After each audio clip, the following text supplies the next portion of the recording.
Welcome back sa ating YouTube channel na Solving Math with Leonalyn. Now, let's answer question from one of our followers. At ito ay mini-message niya sa ating FB page na Free Reviewers with Leonalyn. Isa lang itong tanong niya pero gumawa rin tayo ng kahalintulad sa mismong tanong niya para another example. Ngayon ay dito naman tayo sa average kasi yung mga ganito may mga kahalintulad din ito sa mismong actual na exam. Kahit civil service exam man yan, college entrance test, or kahit yung mga LET exam or yung mga kung anumang exam na merong mathematics. Let's read the problem. 3 boys weigh 55, 45, 51. What must be the weight of the fourth boy if the average weight of the 4 boys ay 52. Let's solve this in 3 ways. Bali, ang unahin natin doon tayo sa shortcut.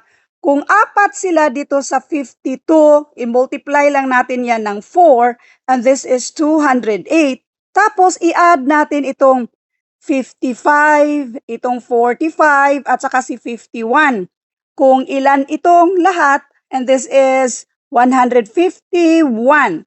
Yan ang pang-minus natin dito sa ating total na 208. So, kung i-minus na natin yan siya, ang sagot dito ay 57, yan na yung mismong sagot. Shortcut. Sa solution number 2, dito naman tayo sa detalye. Kung paano ganyan lang pala siya kadali na i-multiply lang pala ng 4 tapos i-minus lang yung total natin sa tatlong given na mga timbang dito. So dito tayo sa solution number 2 natin. Ito yung detalye. So we have 55 plus 45 plus 51 plus hindi natin alam yung timbang ng pang-apat. Kung i-divide daw natin ng 4, yan siya. Ang average daw ay 52. Again, itong 52, yan yung average. Ito yung 3 plus yung pang-apat. 4 na sila, so 1, 2, 3, 4. I-divide natin ng 4, yan na yung average. So para makuha natin yung value ni B kay let B para sa pang-apat na timbang, itong pang-apat na fourth boy, bali natin dito. So, ang gagawin natin, itong 4, since pang-divide siya, kapag matransfer, pang-multiply na yan sa kabila.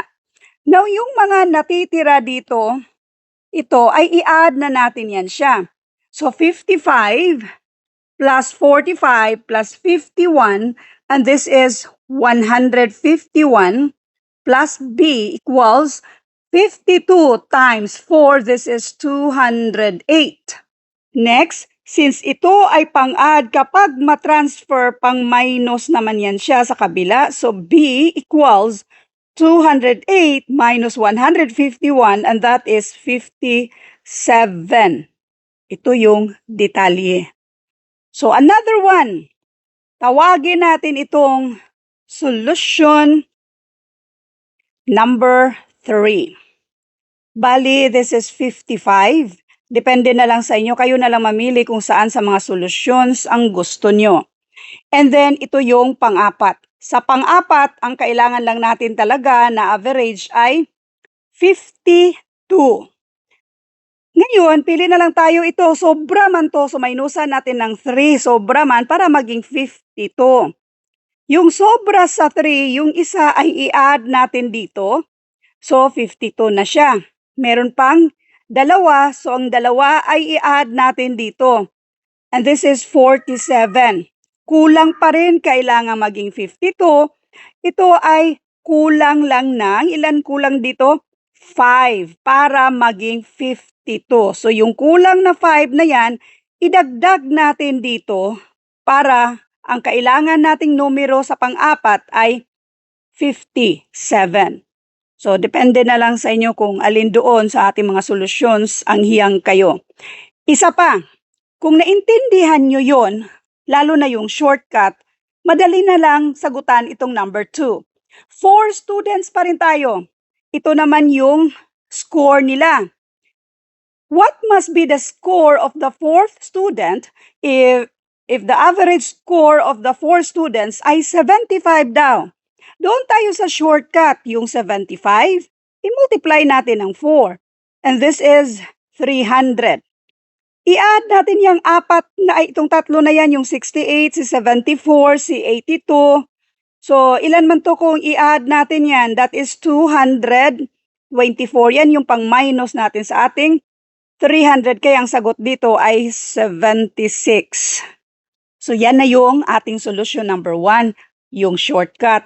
Para naman sa detalye dito sa shortcut na ito, si 68, ada natin ng 74, ada ng 82.